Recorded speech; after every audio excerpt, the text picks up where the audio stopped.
Today, isang budget phone na naman pag-usapan natin, and this is not a surprise. Si NARZO 50i Prime, guys, it's being priced at 3,909 and it's really catching up by storm. And grabe guys, sobrang daming bumili nito phone na ito. Kaya na-intriga tayo and i-review ko dito right here, right now para sa inyo. Simulan natin with a quick unboxing.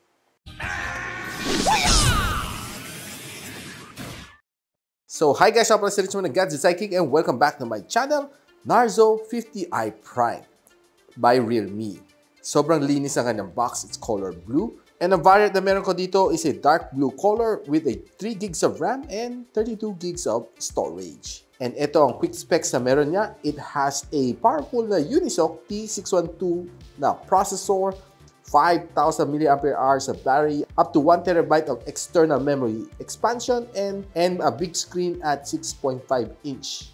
So, feel the power. So, ito ang sleeve ni NARZO. Pagbukas natin, we have the quick guide. We also have the product information sheet and nothing else. By the way, nandito pala ka ng SIM ejector tool. Kunin muna natin yung phone. Nice blue color. Single camera lens, 8MP na main shooter, and ang NARZO na logo is here. Other things inside the box, a micro USB charger, a micro USB charging cable. Walang charger. Walang charger. First time ako naka-encounter na NARZO na phone na walang charger. So, well, that's it. So, quick phone tour muna tayo. Sa ilalim, andyan ang kanyang loudspeaker, micro USB port, microphone in, and of course, ang kanyang audio jack. On the other side, andyan ang kanyang volume rocker and power button. Sa ibabaw, malinis. On the other side, ang kanyang SIM tray. Pag sinundot natin SIM tray, it's a triple card slot. 2 nano SIM and 1 micro SD up to 1 TB of expansion. Single camera module, 5MP na teardrop notch ang kanyang camera. Mapapansin natin guys, ang kanyang mga bezel is quite thick. Kahit yung ilalim, medyo makapal ang kanyang baba. The feel is quite sturdy sa aking kamay dahil sa kanyang flat na sides and flat na likod. Mala iPhone. Now, tingnan natin kung ano nga pa pinagka-hype nitong phone na ito. So, right now, we'll break it down. So, of course, starting off with ang kanyang processor. And this phone is having a Unisoc Tiger na T612, 12nm chip, octa-core, and right now, it's running Realme UI Go inside Android 11. So, since this is a Android Go na edition, so expect na everything is a little bit lighter than usual. 3 gigs of RAM, 32 gigs of storage, and of course, expect natin hindi super duper bilis itong phone na ito dahil this one is more of a daily performer na hindi talaga meant for gaming. I was quite surprised dito sa score niya. No? Sa Antutu benchmark, nakakuha siya ng 187,000 points, which for me, 3,999.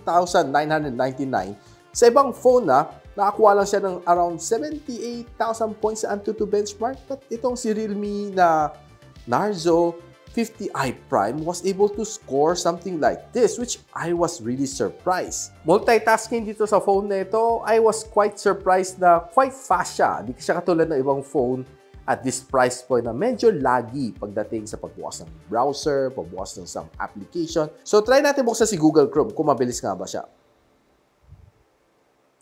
Well, okay naman siya. Hindi siya ganun kabagal. Took around 2 seconds to open the app. Try natin si Play Store. Okay naman, mabilis naman siya. Hindi naman ganun kabagalan. Now, itong phone na ito has a 6.5-inch na IPS LCD. It has a max brightness of 400 nits. 720p siya, and of course, ang kanyang screen-to-body ratio is around 83% dahil medyo makapal ang kanyang mga bezels. And watching videos on this phone, I can say okay siya, no? I was surprised na medyo maganda naman ng panel na ginamit dito ni NARZO. And watching some videos on YouTube, on Netflix, okay naman siya. And I was quite surprised sa kanyang loudspeaker dito sa ilalim is quite loud for a phone at this price point. And one thing na napansin ko is pag sinagad ko kanyang volume, hindi basag ang sounds dito sa phone na ito, which is pretty okay. Itong phone na ito is having a plastic frame, plastic back, and glass finish. I'm not quite sure kung anong glass ang ginamit ni NARZO dito, but maybe Corning Gorilla Glass 3 at the very least.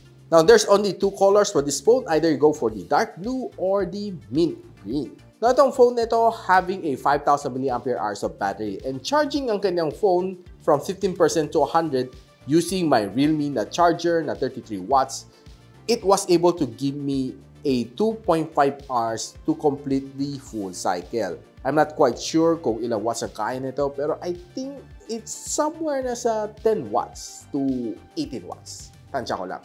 Now, itong phone na ito can withstand roughly 14 hours of screen on time based dito sa PC Mark na battery stress test. And using this phone for as a daily driver, kaya na magtagal ng roughly 2 days inside my pocket on normal usage, which is okay. Makunat na makunat ang battery nito. Now, I did try some very basic gaming dito sa phone na ito. And I was able to play Call of Duty Mobile. Now, sinet ko naman ang settings to the lowest settings possible. And nakapaglaro naman ako. Though, of course, don't expect too much from this phone. Medyo laggy siya, medyo mafe-feel mo frame drops. But, of course, I can still get the job done. But, of course, yung enjoyment factor is not really that nice. Now, pag-usapan natin ang camera nito phone nito, 8MP na rear camera shooter and 5MP na front-facing shooter. And I was able to take in some of these shots na I was quite surprised for a phone at 3,999. Yung mga outdoor shot niya is quite good and legit. I can say na it can even outperform yung phones like the Vivo Y22s, which at the price point of 11,000 pesos, some of these shots are even better than yung Y22s. And I can say na Realme did pack in some punch dito sa camera na ito. I was really shocked to see this camera shot na better compared sa ibang phone at a higher price point. And I was really surprised to take some of this outdoor shot na quite clear and yung focusing niya is not that slow. And taking indoors, I can see na maganda rin mga shots na nakuha ko dito. Surprisingly. And some of these indoor shots, pag zoom mo ang logo, malinaw pa rin. Now, using the front-facing camera, okay din mga shots though. I was also blown away with some of these outdoor shots na malinaw And to my surprise, even pati indoor shots, okay din. Kahit medyo low light, hindi naman siya namumuti or nahihirapan siya.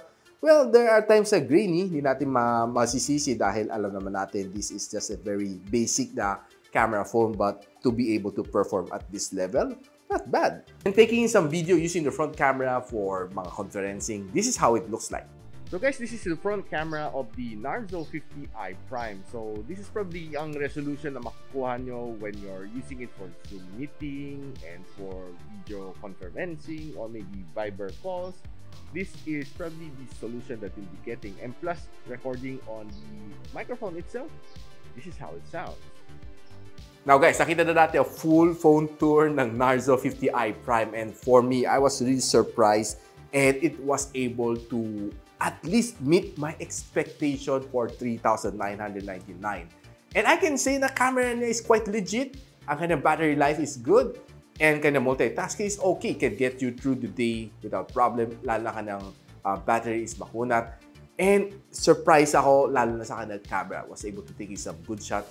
Even better than that of the Vivo Y22s na above 11,000 pesos. So guys, kung gusto na malaman kung saan pwede mabili ito phone at 3,999, I'll be posting the link on the description below. And if you like this video, don't forget to like, subscribe, and of course, click that bell icon para di na miss mga future uploads dito sa aking channel. And so, ako pala si Richmond and you're watching Gadget Sidekick. What's up?